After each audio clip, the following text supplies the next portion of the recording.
If you've ever labeled your child as explosive, strong-willed, sensitive, or angry, we have created a course that is here to support you. Our brand new anger course is now available for purchase. It's available right now. You're going to get 35 video lessons between 1 and 4 minutes long that are practical, insightful, useful, and based off of what real parents were asking us for when it comes to angry kids. It's available right now. It's brand new. We cannot wait to support you with this course. Head to the link in the show notes to grab it.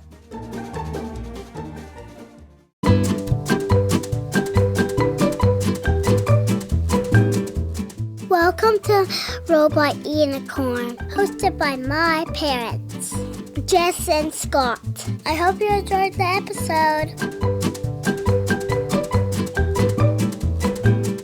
You just introduced yourself.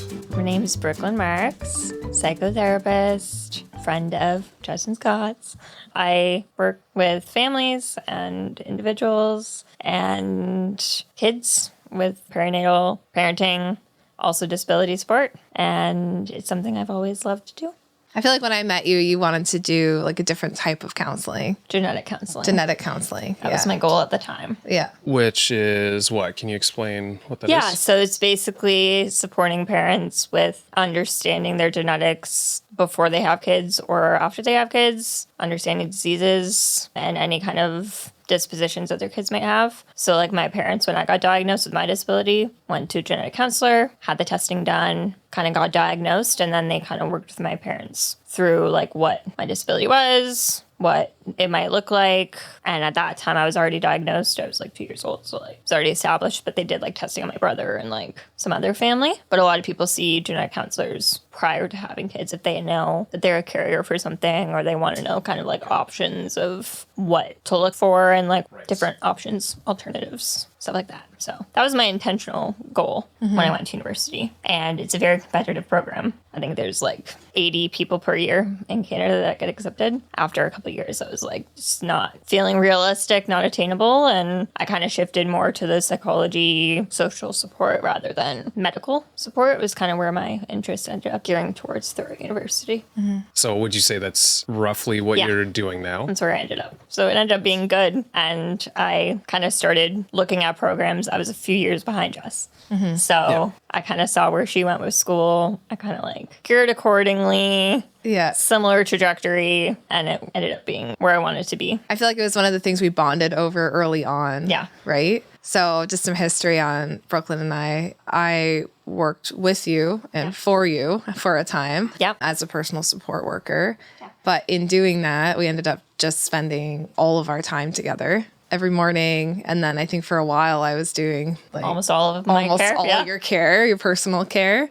And so we just ended up spending like hours together every single day. And I would come to your house and we would just study between personal care appointments and we would talk about school and life and everything. And so I feel like our passions just kind of aligned, and that's really what drew us to each other. And we just always had so much to talk about. I don't know. I always kind of miss those days, like a simpler time. I know. It was really simple. Everything seemed easy. It was just work. Oh, I'll go to Brooklyn. It's funny. Spend a few hours there. Yeah. Well, it's funny because yesterday we were recording an episode that will be going out the week before this one. And you were talking about Barry unlocking all these memories that I haven't thought about in a while, in so long. It's funny how we're talking about basically the same time frame right now. I was talking about, so Barry is also someone who I talked about in that episode before this, if you haven't listened. And I was explaining how he was a good boss, a good leader. But that's also someone who Brooklyn knows. Yeah. So you can... He guided me through all of university. And I think my experience in university was only as good as it was because of him. Like, I can say that with like absolute certainty. I toured tons of universities, different student sports, and nothing even came close to what he was able to like offer. And the support and guidance that he gave was just next level. Yeah, the program that he ran and the support he offered was incredible. Yeah.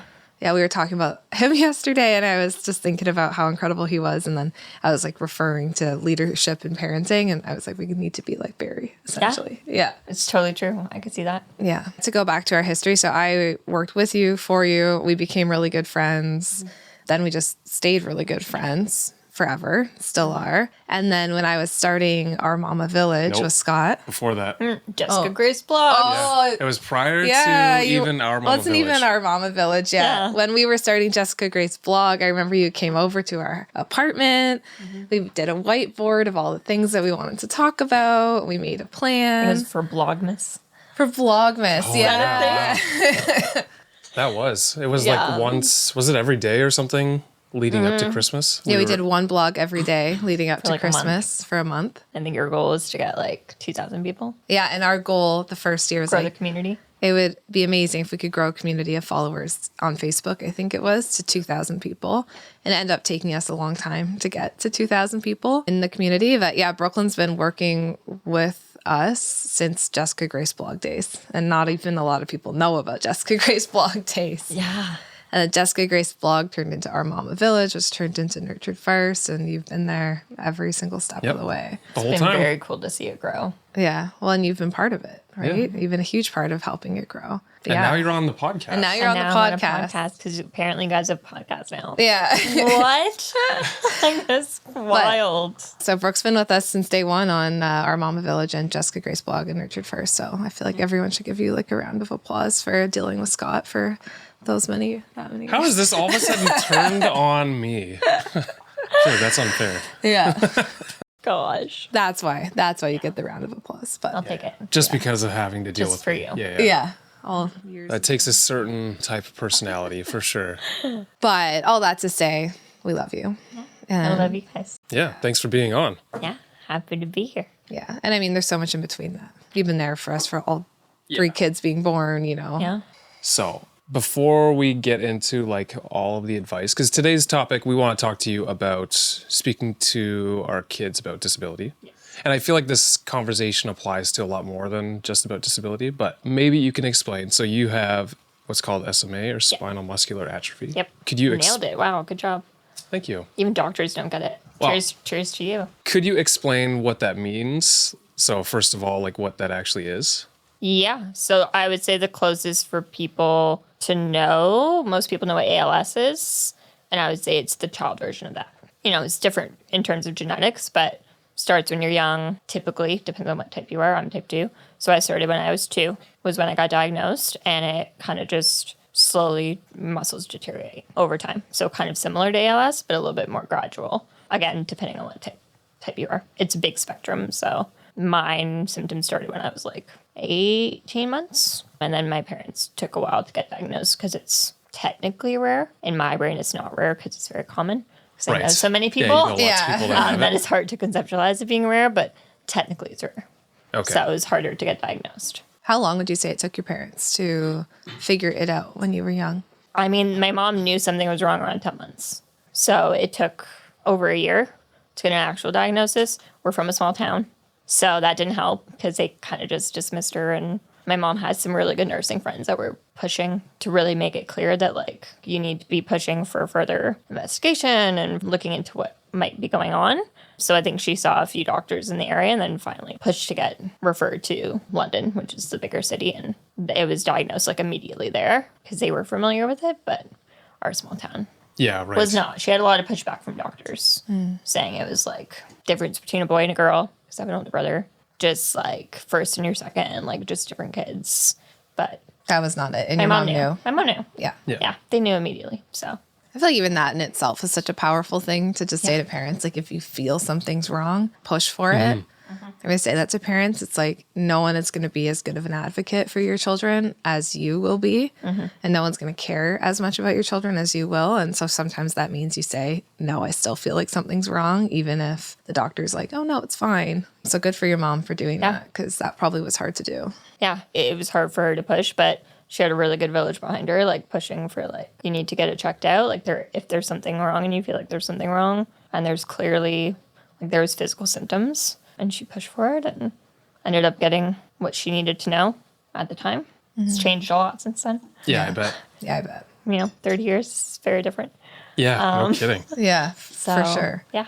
Yeah. So, again, before we get into any of the advice, can you talk about some of your earliest memories related to SMA? Specifically around how adults, parents, teachers, strangers talked to you or about you about your disability? Yeah. Couldn't count on the amount of times where strangers interject, come up, poor girl, so sweet. Used to give me money when I was little, or cookies, and all kinds of stuff. Like the amount of things that strangers do, weird. Lots of praying for you, lots of touching your head. And I remember that from a very, very young age, like 2, 3, 4. So it was either that or it was very belittling. Like, oh, she doesn't need to be included, or oh, she can just sit on the side, or oh, that's fine, but we're doing this. Right. Like exclusion. So yeah, those are the 2 big ones. The strangers were most memorable. Mostly because I just didn't get it. Yeah, right. Right, because I'd be like, okay, my brothers are beside me. They didn't give him a toonie to go buy a treat. The money kills me. Really? Yeah, go buy yourself a treat. Giving me a toonie. And Interesting. my brother would be like, what the heck? I want a How toonie. did she get this? He would just look at my mom how come unfair. she gets this? And we would gently say, no, thank you. But they push. And That is Yeah. interesting. And for those who are listening, a toonie is in Canada a $2 coin. $2. Yeah. It's just the term we use for it. Yeah, so I'd say that was my earliest. And I mean, that goes all the way. I still get strangers doing stuff, but especially when you're a little kid who's really cute in a little You were chair. so cute. Yeah. They're You were a very cute girl. When I was you a were very little. cute you little were, child, right? We'll need to find a picture to share on Instagram. Yeah. You were the cutest kid. blonde hair, blue eyes, little doll. Yeah. So Sitting in a everyone's chair. just that I feel as a kid, then it right away tells you there's something different about notice. me. Yeah, Yeah. and people notice it. Yeah. So It's- how do you feel about that when you're a child? Do you have a certain feeling about that when you were a kid? It was strange because I was always just in my own world. I didn't really think of what other people were seeing or interpreting at that age. And I don't know if that came with time. But I was just always confused by those reactions. And I was a very typical kid, play and go about my own business and want the toy in the store and cry if I don't get the toy in the store. And it was just a very typical experience. And I was just confused when that happened. And I would kind of just aloof it off. When I was really young, I would just kind of push it away and just be like, okay, that's weird. And then just continue on. But I think as I got older, when I was closer to preteen, it started being a bit more internalized. I was like, okay, people notice this. Can't really hide it. Yeah. This is weird. And then you kind of interpret their messages as oh, if you want to pray for me, then maybe there's something wrong with me to be prayed for. This idea Dynamic. of a lot of people coming to you as being I'll pray for your healing. Yeah. That type of thing. You're I don't need that actually. I don't need you to pray for my healing.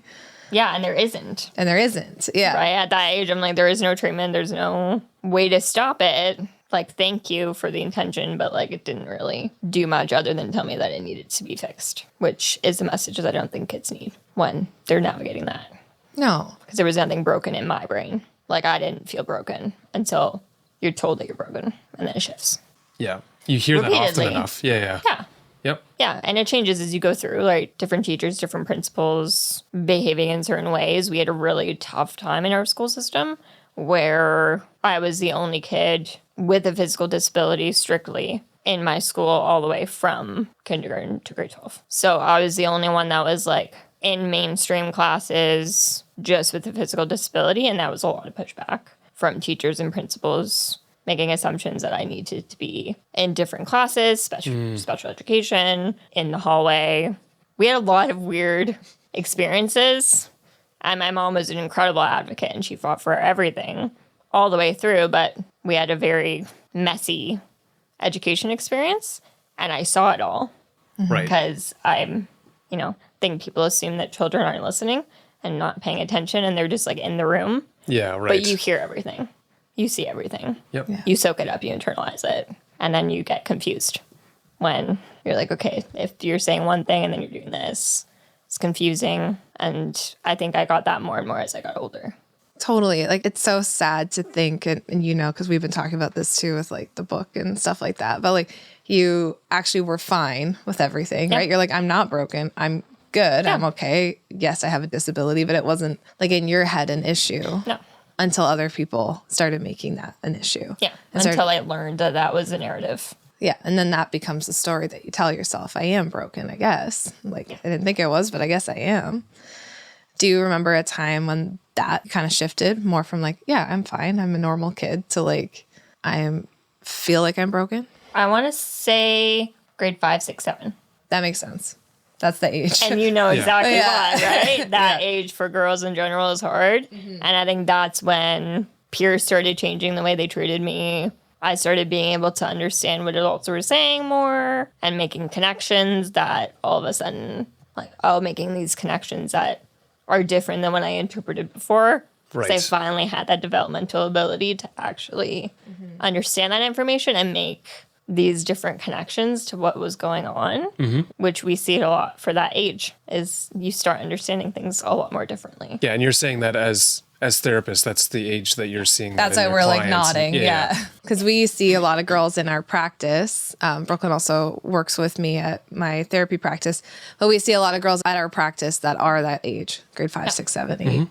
And it wasn't just you, it was the girls in the class also were going through their own probably identity crisis. But then everybody's always taking it so personal because we're not recognizing every kid in the class is struggling. Yeah. And it's so hard. And then the message becomes, I'm broken and I'm the issue. Yeah. Because when I was young, it was usually adults that gave me that message. I never felt that way from kids. Yeah. Like when I was, grade 5 under was like, I had tons of friends. They were very inclusive. I was invited to all the birthday parties. It was very like easy and it didn't feel weird. Kids are so forgiving, right? They're just like, oh, you're in church. Okay. Yeah, it doesn't really phase them, right? Like, You even nothing see it with changes. our girls. They're just like, they come up to you and they're like, want to ride on your wheelchair with you. Yeah. Like, yeah, you're just in this, and they don't really ask questions. They don't. I don't think they've have ever any- questioned you being in a chair. Nope. Yeah, they jump on you. Yeah, they're just like, oh, like Brooklyn sits in a chair. Yeah. That's what it is. Like, it's so easy. And then like 5, 6, once kids start getting the ability to start questioning and understanding things, and that's when it shifted, I would say. Yeah. Is when it started to become peer driven as well. Okay. It makes sense. Yeah, that's an extra dynamic that you're adding. Yeah, before it was just adult strangers who were weird. So then you have both. You have adult strangers and adults not strangers Yeah. treating you kind of like pity, like Differently. looking down on you or treating you different. Or exceptional. Or exceptional. We swing one way or the Okay. other. What do you mean by that? A lot of inspirational. You're so amazing. You're so wonderful. Oh, You're like so you're such an inspiration to me. Like for breathing. yeah, right. For getting out of bed in the morning. God, I could never do what you do. Like, you're so strong. And So it's like, it's I a little understand bit the intention. Condescending, kind of. Well, it's kind of like, I didn't do anything. Yeah, right. I I'm got just out living of bed. my life here. Like, So, Brooke, I don't know if you remember this, but I've learned so much from you, obviously, about disability. But I remember when I started working with you and we just got along really well off the bat. And I think there was someone else working for the same company that I was working at, like a few people. Do you know where I'm going?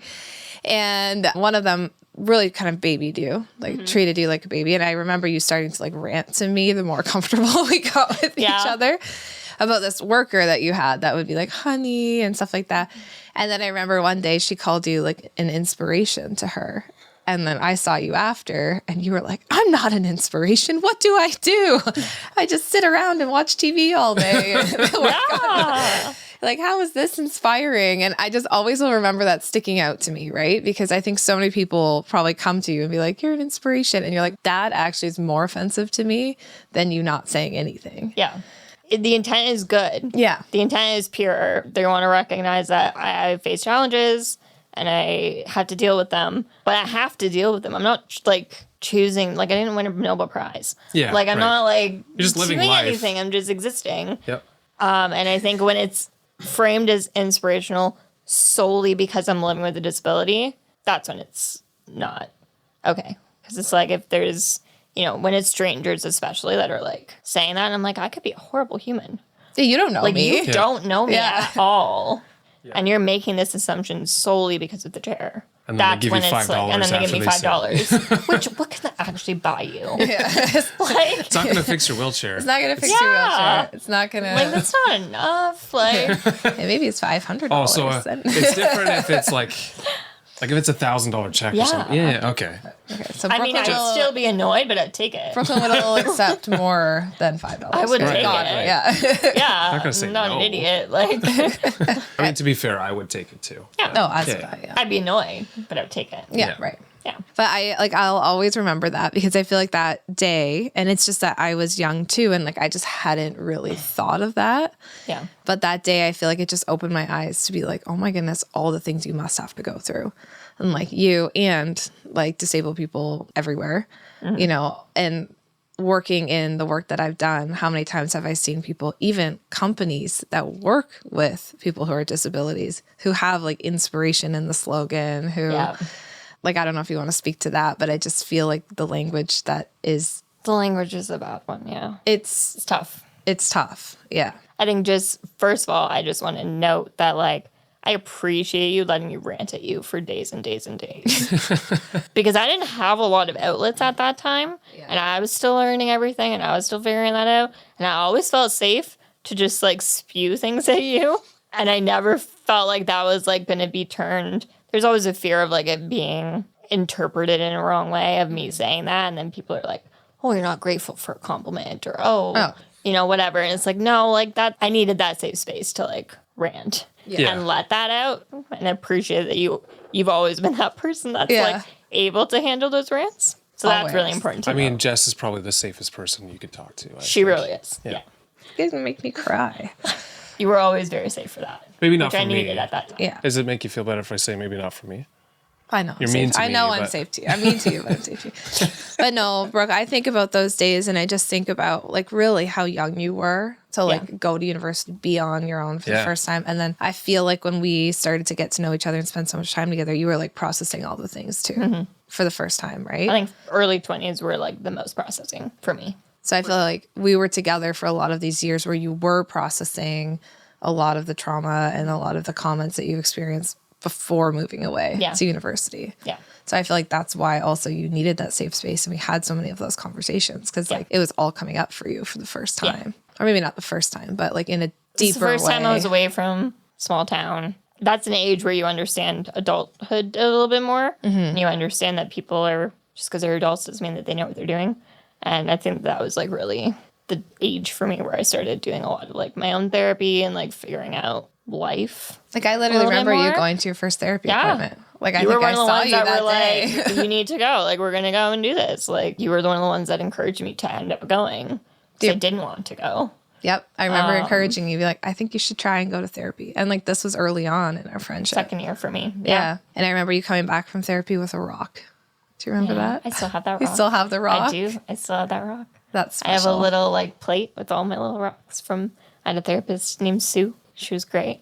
Every time I went there, she had like a big bowl of like rocks with different textures or whatever to like rub and ground yourself with. And I'd always come back with a rock. Yeah. And add it to my little pile. Yeah. And I just still have that little bowl of rocks. Yep. Yeah.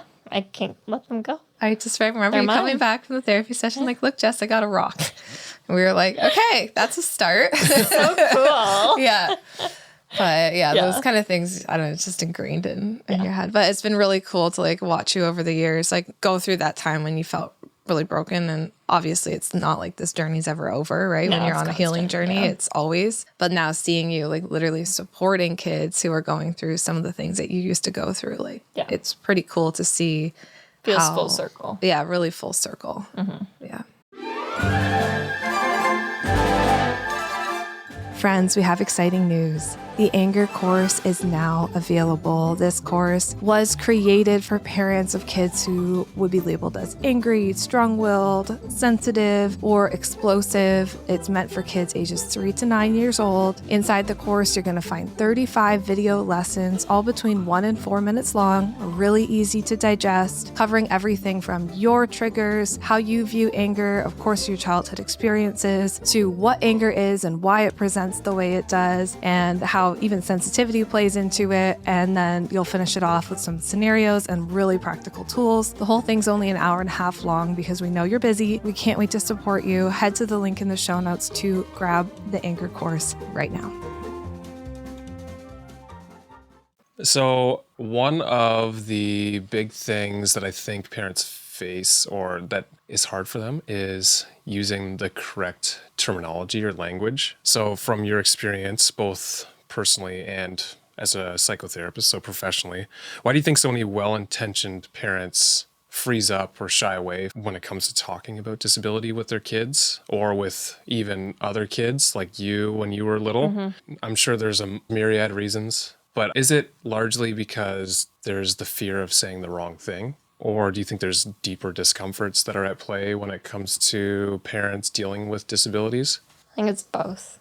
I think there's a really big fear, and because people are often well-intentioned, and I think they're scared of saying something that is hurtful or offensive or inappropriate. And so they think the better choice is to say nothing. Right. It feels safer for them.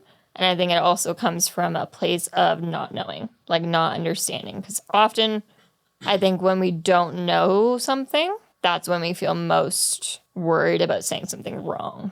Because we don't have the confidence to say that we know the subject or we have an understanding of it or we have done some of that work. And I think a lot of times parents or people in general, just, if they don't have a base understanding or feel comfortable or if they've never been in the community, whatever that might be, they are worried about saying the wrong thing. Yeah.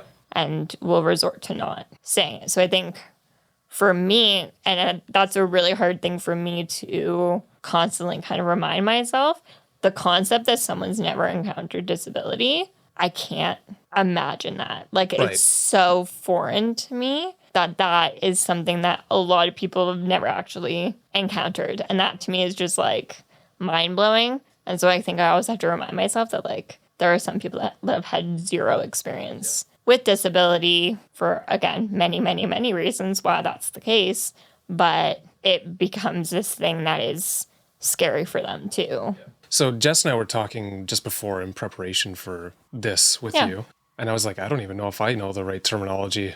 And Jess refused to tell me the right terminology. Oh, this should be fun. So what does saying it right actually mean in this context? Like if I, even being friends with you, I actually don't know if it's supposed to be person first language, disability first language. I was talking to someone who said that they went through like HR training or corporate training and they were told to say that people with disabilities were differently abled. I'm like, I'm pretty sure that's not the right thing to say correct. either. It's Scott on that one right away. Well, I even said that. I was like, I don't think that's the right. But again, you're getting this information. You're like, oh, okay, that sure. I guess that makes training me sense. on this. And I feel like at one point it might have been person first language, and then maybe it changed to disability first. So it's like it's almost like you're trying to keep up People to are date. terrified of messing up. Yeah, and then you're Yeah. terrified because you're like, I don't want to say something that's going to offend anyone because I actually have no idea what I'm supposed to say. So I guess, is it precise terminology in the end really matter that much? Or is it more the intention and the attitude that people have towards the conversation and like just being open about having a conversation about disability? So language is tricky because what we say, even if it's intended well, makes a difference. So I think when we're using, like for me, when you just went through that, there's like two categories in my brain. So there's like either disability first or person first language, which to me are pretty interchangeable. I personally prefer disability first language. It's an identity thing for me. That's like a personal preference. I don't get upset if someone says person with disability. To me, that's like not a huge deal. I think where we get into the kind of the tricky territory is when we're using euphemisms to distance ourselves. What do you mean? So like euphemism of like differently abled, handy-capable is a big one, which my partner and I make a lot of jokes about. Yeah. Oh yeah, that's another one. That's like another handicapped one. for Handy-capable, Are you allowed to say handicap? Like I don't even know if you can say that or not. Yeah, that one. I think it's when you're distancing yourself from the word disability. And I think that is like the differently able part of the point, or even special needs, even handicapped, whatever word it is, that's avoiding the word disability. Even if it's meant in a good way, it's inherently distancing yourself from disability. And often that gets interpreted as, if it's so bad you can't say, then you're positioning it as something bad or something to be avoided. Right. Which is not welcoming. It's not something I would feel warm and fuzzy about. I would kind of go, oh, like, just say I'm disabled. Right. I'm disabled. Like, it's the reality. It's the truth. It's the real situation. We don't need to sugarcoat it. Yeah. We don't need to hide it. We don't need to avoid it. It's just disabled. And so when we're using all these other little like cute terms, which when you said like corporate is teaching this, can guarantee you that corporate person's not disabled.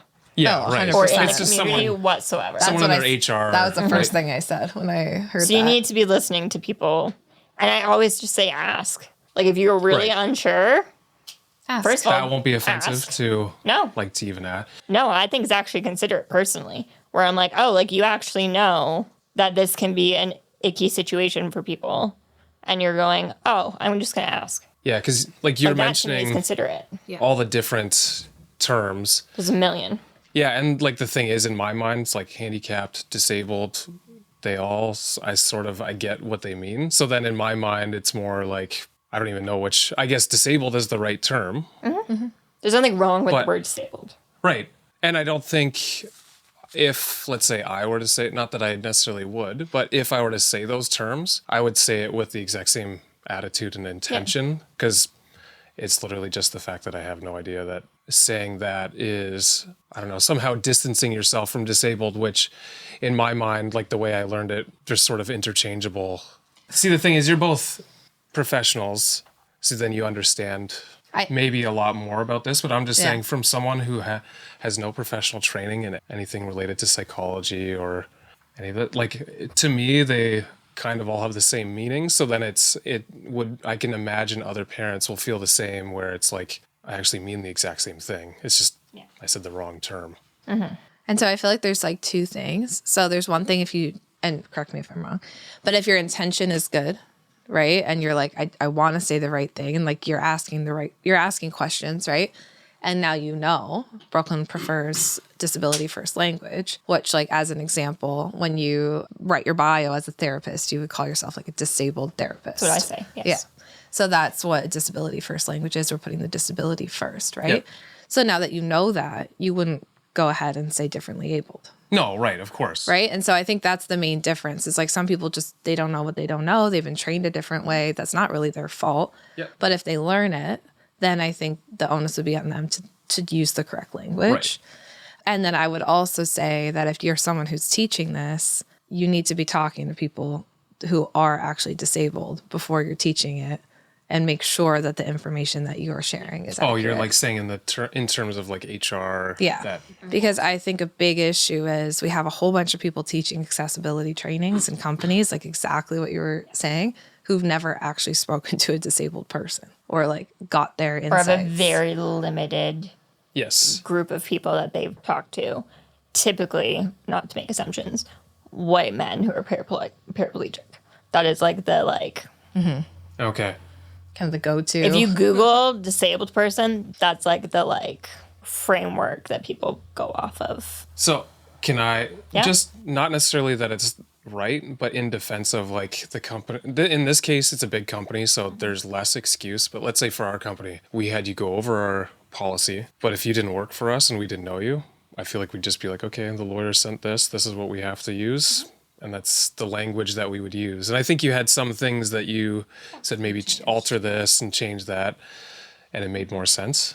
Yeah. But because we know you and you're willing to help us improve on it, but I feel like a lot of companies, like anyone in this building that we work in, they probably just work directly with the lawyer. Yeah. And we're like, here's the employee handbook for you. And then we're like, okay. It's the shifting the narrative of if you're going to be running a company and you're going to wanting to make that an accessible format for everybody, you need to put in the effort to connect with an accessibility consulting agency or DEI, whatever that looks like.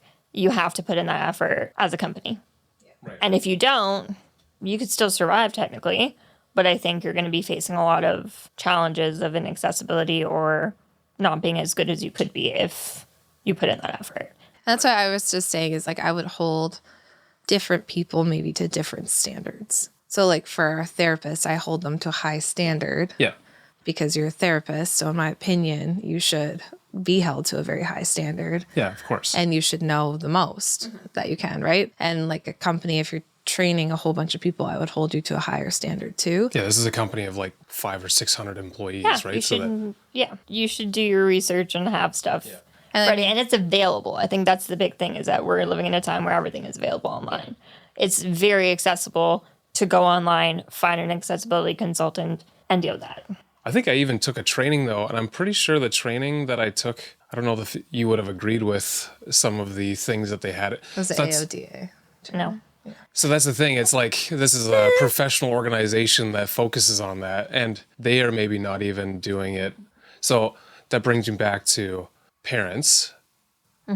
Could be very well intentioned, and it sounds, I think, a little bit scary to even have the conversation at all, because like whether it's disability or race or gender or like all these different things, you have to Sexuality, yeah. you have to know all these different things, and then it is almost, it's kind of impossible to keep up with that on top of just taking care of your kids and bringing them to their extracurriculars and making sure they do well in school and are fed well and you're doing well at work, right?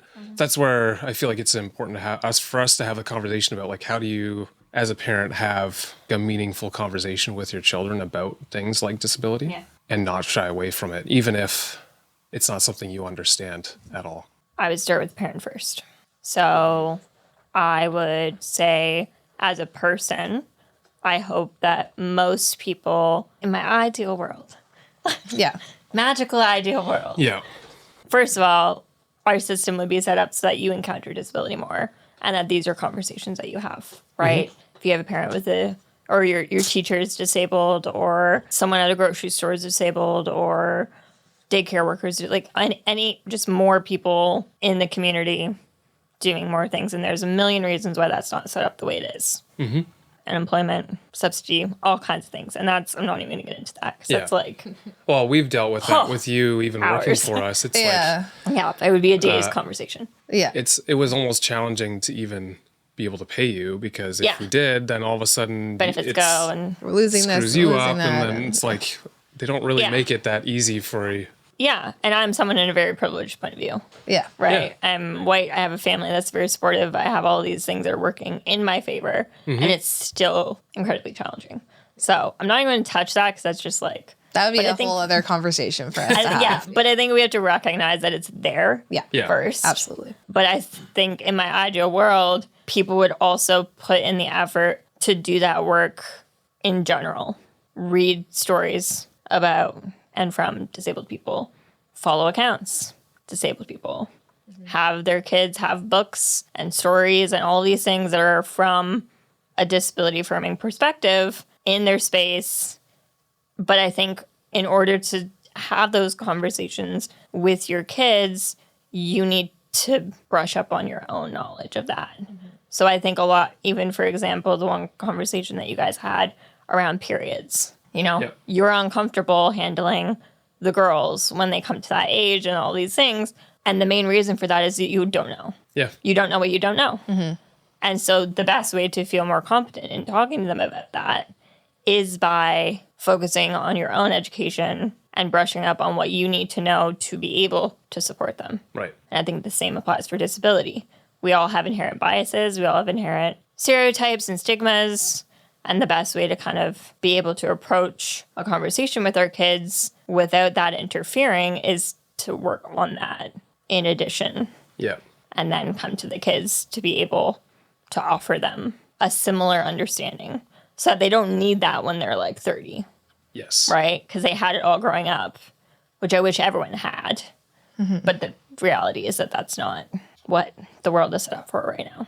I know. It's interesting because like even talking about training for here and taking the AODA training, it's like it doesn't even seem like that's like a professional organization that is even supposed to teach it properly. They've improved their bare minimum, in my opinion. Right. Yeah. It's very low bar. Yeah, and that's specifically for like workplaces that you can legally get through. Right. Okay. Half of their stuff doesn't apply to me because it's not comprehensive. So what they identify as something that is accessible is only for a very particular group of people. Yep. Which, it's accessible for a particular group of people, but not everybody. And so I think it's more about complete inclusion, all access designs and stuff that's what we need to, it changes from person to person. What works for me might not work for somebody else. And that's okay, but we need to be able to shift it and accommodate it accordingly. And that's not how it's set up. It's set up as a checklist of if I do all of these things, I can say I'm accessible. That's not how accessibility works. Yeah, right. Doesn't work. Which is a systematic issue, right? Yeah. Like that's a system-wide It's such a challenging issue. thing because, again, like as a parent trying to teach your kids about that, I'm sure there's so many different disabilities I'm not even aware It's a huge exist. spectrum, and it crosses every other So that's identity, right? where I want us to You come have back black to. disabled people, you have queer disabled people, you have poor disabled people, Yeah. and then you have everyone else in between. And then every disability itself is a spectrum. So even just looking at SMA for me, huge range. Yep. Like unbelievable large range.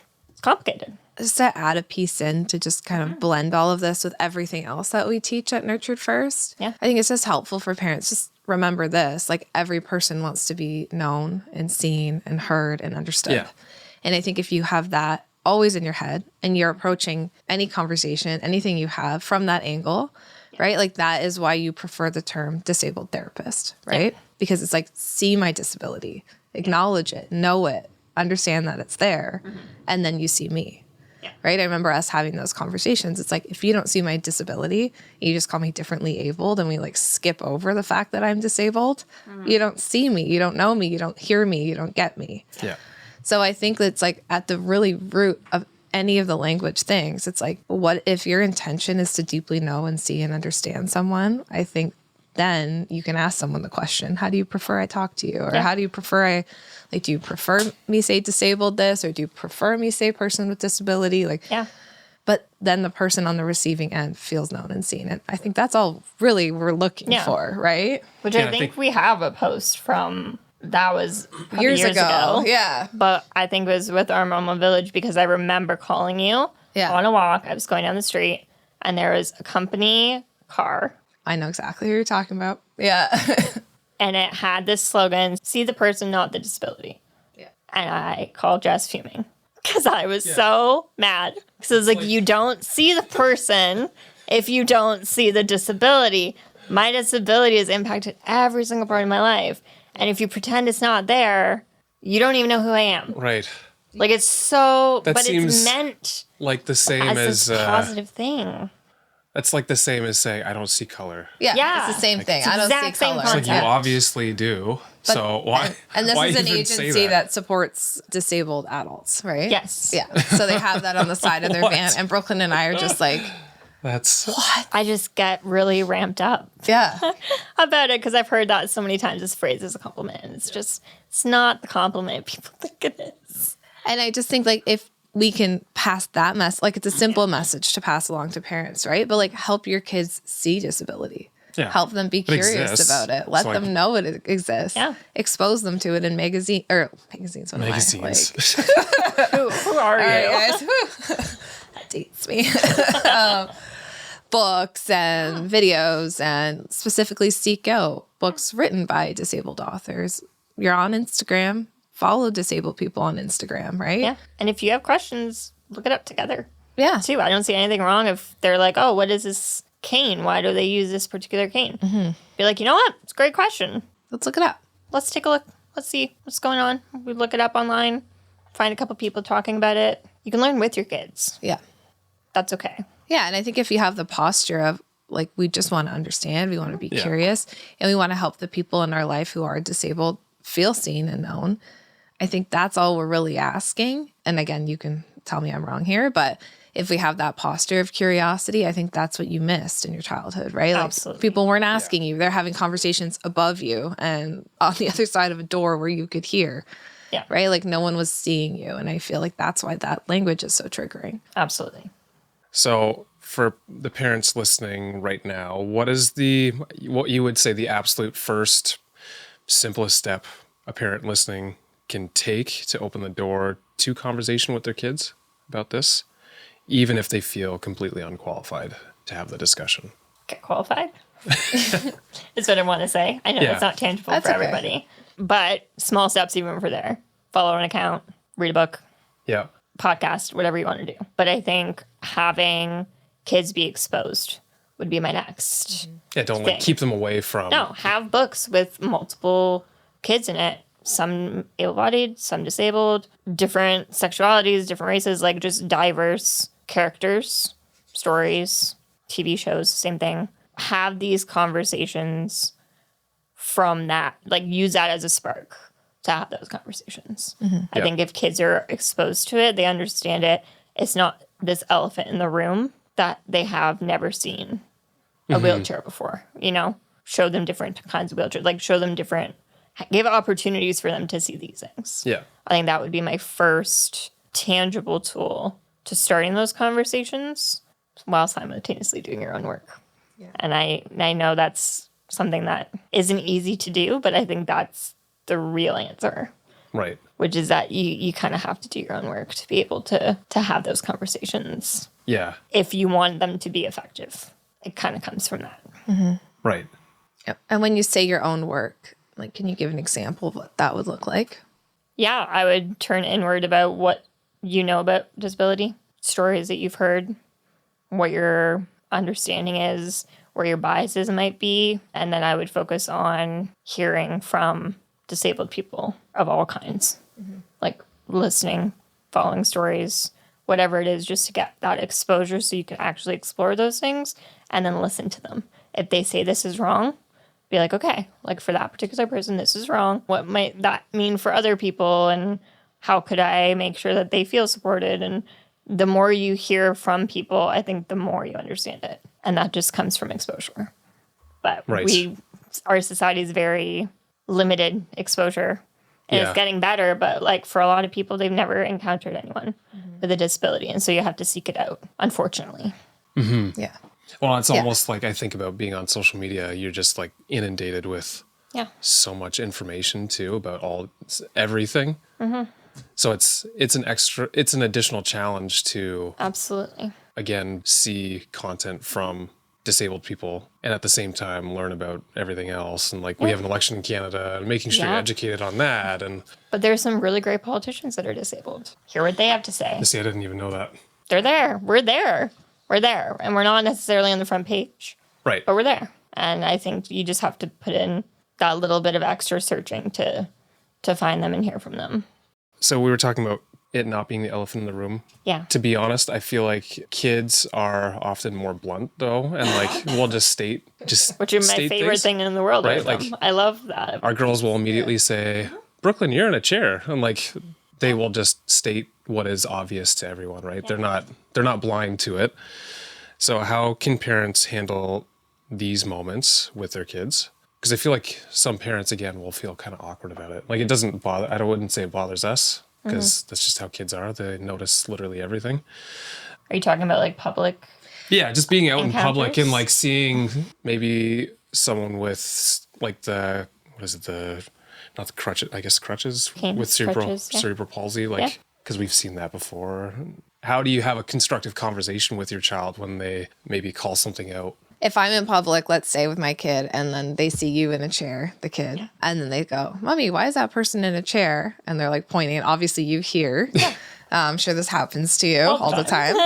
Well, how do you hope a parent is going to respond in that scenario? Do you want them to be like, "Let's ask," or do you want them to say, "We'll talk about it later"? Or So, I hate the shushing. I don't like when parents shush children. Totally. I don't think that's productive. They're curious. Yeah, Don't shut down their curiosity, right? Kids are supposed to be curious. Yeah. That's what they need. Personally, I love kids.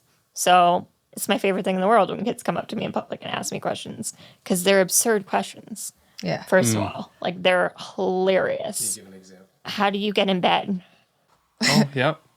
I mean, you that's sleep in that chair? That's a great question. That's a fair And question. I'm like, you know what? I haven't heard that one yet. Like I usually get a, why are you in here? What's going on? Like, what's wrong with you? Which is a really endearing one because they're so sweet. Yeah. Right? They're just like, what's wrong with you? Why are you in there? But sometimes they're just really funny questions. And I think for me, I personally, because I like kids and talking about disability is something I'm really passionate about, I'm okay with them asking questions. I will sit there and answer all of their questions in the world, even if it's at an inconvenient time.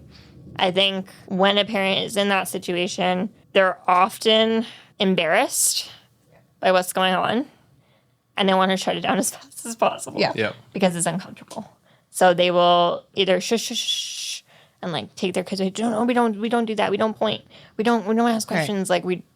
It's like shutting down that curiosity. I don't think that's super helpful for the kid, and it also for me too. I'm just like, okay.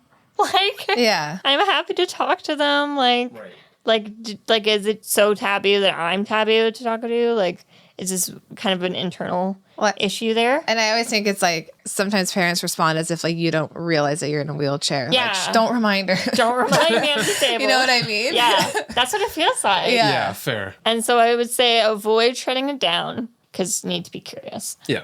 I would also say, and this is going to be a ramble, so join me. I encourage questions. I need to preface that not everybody who's disabled wants to answer questions, nor is it their job Yeah. Yeah. to answer questions. So you're kind of teetering a line of like, maybe you could ask, see if, do you want to ask if they can answer questions? Oh, like just maybe you answer the question for them. If they're like, what is that? You can say, that's a wheelchair. Yeah. And just kind of answer their own question for them. But I think the issue that most people have is they're like, well, we want the person to answer the question because they come from this intent of like, well, you're the person with the lived experience. You should be able to tell me and tell the child what's going on, not me. But then it's like if someone's running late, Yeah, right. or You're still busy, living your life. you know, they're just out doing their life. Yeah. They're not on. It's not their job. Yeah. No, To totally. answer. So I think coming from a place of asking, like, see if they're willing to answer your questions. Yeah. But also, I'm the leader and I'm going to be able to answer those questions for you to some degree. Yeah. Yeah. And like, I like what you said too about sometimes for kids, it's just a factual answer. Just a quick Yeah. answer. Like instead of What is shushing, that? just be like, if they say, what is that? Yeah, it's a wheelchair. And Most that's kids it. are okay with that. Yeah. And Oh, yeah. And that's it. That's all it goes. like Is that. your child is going to do so much better if you just factually just say, yeah, she's in a wheelchair. That's how she gets around. That's her legs. You know, Yeah. she uses a wheelchair. Just factual. And the kid's like, oh, okay. And then off you go.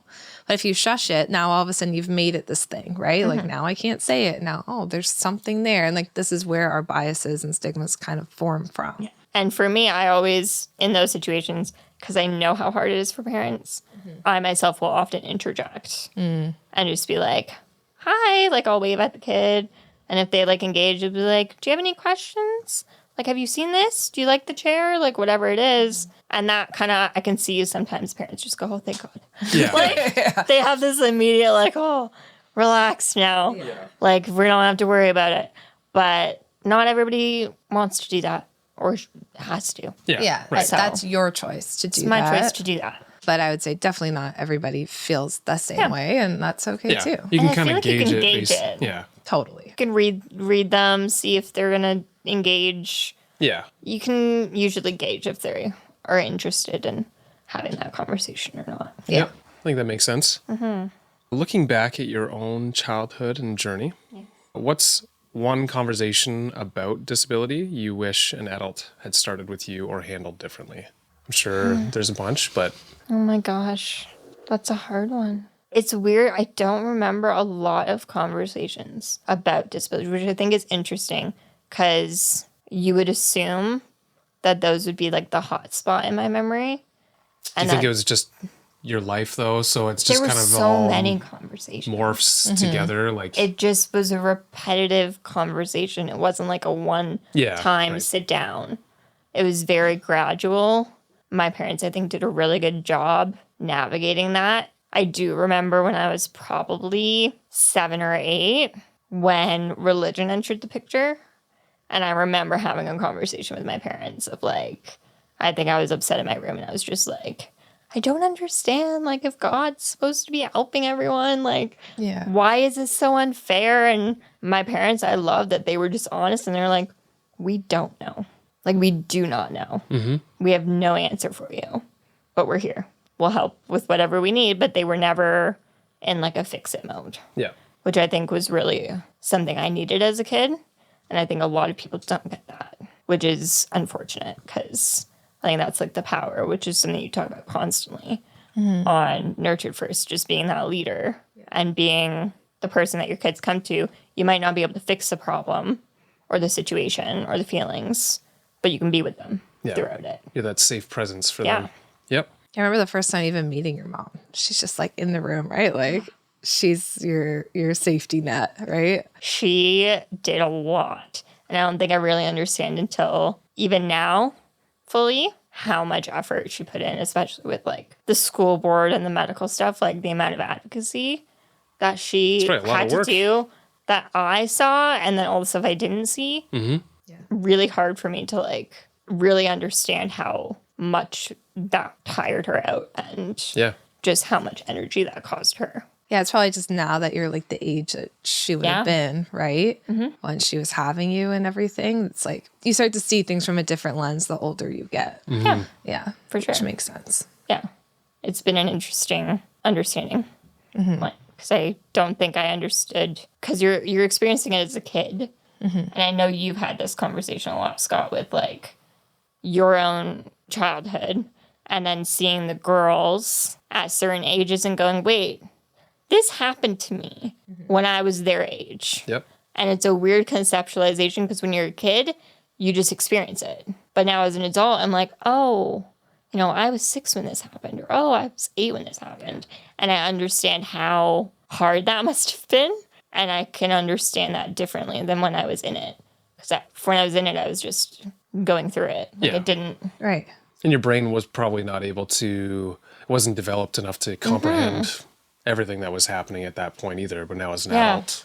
And that's the thing about like childhood, right? Like it stays with us. Like even though we are not identifying, this is wounding me, this is hurting me, I'm losing, you know, the joy that I used to have or whatever. You don't identify that in the moment, but your body does. Yeah. And then it's not till later that you can look back and say, oh, okay. So that's why that was so hard for me. Or that's why I'm still struggling with this. Especially when you like, even like with our girls, right? Like your honorary aunt, you see the girls like, so you see them at the different ages and you're like, oh, okay.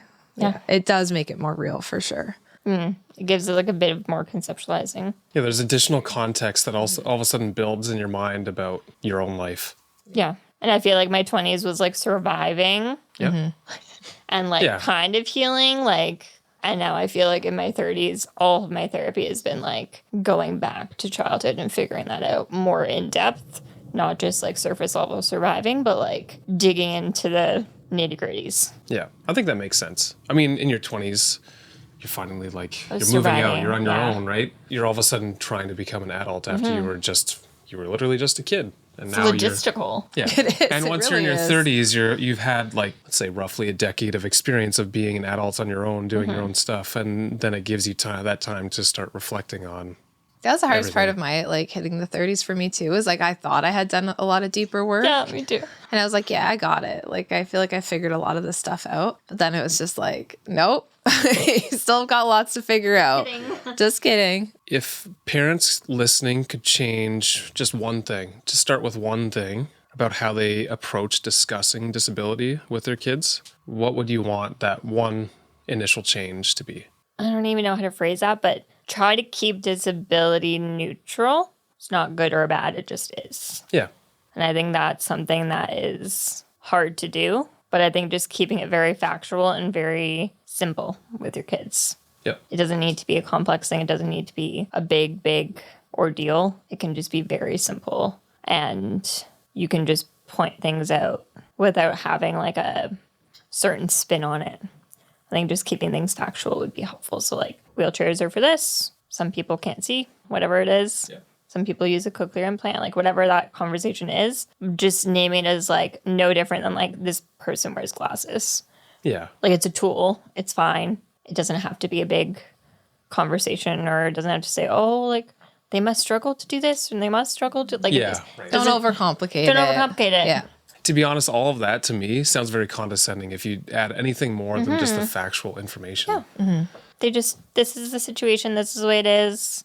And if they ask as they get older, you know, when there's more environmental, I would focus more on the environment of like, there's a step there. Wouldn't that be nice if it was a ramp?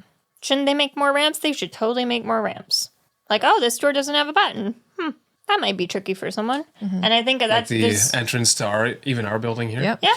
It's an option, right? Like it happens a lot. And I think for you, even I've had tons of conversations with you around how you see that and more with strollers. Yeah. Because all of a sudden you have to go into places, you have to go over like bumpy terrain. Yep. There's no No ramp. button, no ramp. And you're trying to navigate. I remember calling you one day. I was like in a store, like a dollar store or something like that. I had a kid walking, and then I had the stroller and no button to get into the store. The aisles are so thin, like so narrow that I could barely push the stroller through. Then there was stuff all in the way, and like I couldn't. So I'm like stuck in there. I can't get through with the stroller. And I called you and I'm like, I'm so mad for you right now. I'm like, this is just me with the stroller and I can just turn around and go the other way, right? But this is the kind of stuff that you're dealing with every day. All the time. Yeah. All the time. Should what are those things that used to be on the front of trains? You should just install one of those in your wheelchair. This is Scott installing something again. A plow. Yeah, a plow. No, it was meant for moving cattle or something off the train tracks, right? Yeah. I think but those are the situations where it's like, that's why universal design and accessible design works for everybody. Mm-hmm. And so it makes no sense in my brain why you build stairs right next to a ramp when you could just make a whole ramp. Right. Like there's no reason for it to be extra. Just make it universal design where everyone can get in and it's fine.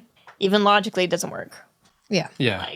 Well, and that's probably because the designers are not... They're not thinking. Yeah, they're thinking about their own lived experience and they're not thinking... Yeah, they're like, oh, nice stairs. And I'm like, but why? Yep. Just make it a ramp. Be done. Everyone can get in. Like, this seems easy. Yeah, right. In my brain. And so, like, even pointing that out with your older kids, like, if they see situations, even if you have a stroller, it's like, oh, wow, this is so hard to get in. Like, this must be tricky for other moms or people using chairs or people using walkers. Like, yeah, right. I always bring that stuff up to the kids and they start to notice it too. Like, it's even like being friends with you. It's like you start to notice simple things like, where's the ramp to get down into the parking lot? Oh, there's only one ramp from the sidewalk to get down into the parking lot, and it's on the other side of the parking lot. So now I have to walk all the way over there in order to get down. And then all the way back through a parking lot with traffic. Yeah. Mm-hmm. And like, so. Or some places like Montreal have like no decent sidewalks to even. Yeah. We did Montreal 2 years ago. I remember. Worst city I've ever been in. Yeah. Yeah. For I can accessibility. imagine. The curbs are not curbs. They're like a foot. A foot high. And I'm like, how is anyone supposed to get off this? Yeah. There was so much navigation and like huge potholes. And it was just really not built well for anyone with any kind of device. Yeah. And I think parents, like, or anyone, doesn't just have to be a parent, we can start to notice these things, right? Just start to even notice, like you're on a walk. Try to imagine what it would be like to always have to look for the ramp down and to always have to look for a sidewalk and to wonder, why is the sidewalk so bumpy and why? What are these bumps on the edge too? Like if you have a crosswalk, right? Like you have the yellow chunk of concrete with the bumps, describe why that might be there. You can hear the little ding when you press the button and it says to go. That's for someone that's blind. What's the reason for those yellow bumps? Blind. See, I would have no idea that was even a thing. It's a tactile way of them knowing that that's the edge to not go in farther. Interesting. I did not know that. And then if you press the button to cross the street, you might hear the ding, ding, ding. Yes. Or whatever. That's like to let them know that they're safe to go forward. And like there's all of these little things. Because I know if you hold them long enough, then it will do it's almost like echolocation where it just kind of pings back and forth. And so parents, like, even if you feel like you're not being exposed to disability in your day-to-day, you are. It's everywhere. So it's just taking that time to really just notice it. Like even just go for a walk and you'll start to notice these things, whether things that are barriers or things that are there to make things more accessible. And even that's all conversation starters that you can have with your kids. Well, I learned something new today about those bumps on the sidewalk at the crosswalk. Yeah, for blind folks, And they use echolocation. Yeah, right. So that's I can see that. Exactly what it's for. Yeah. Yeah.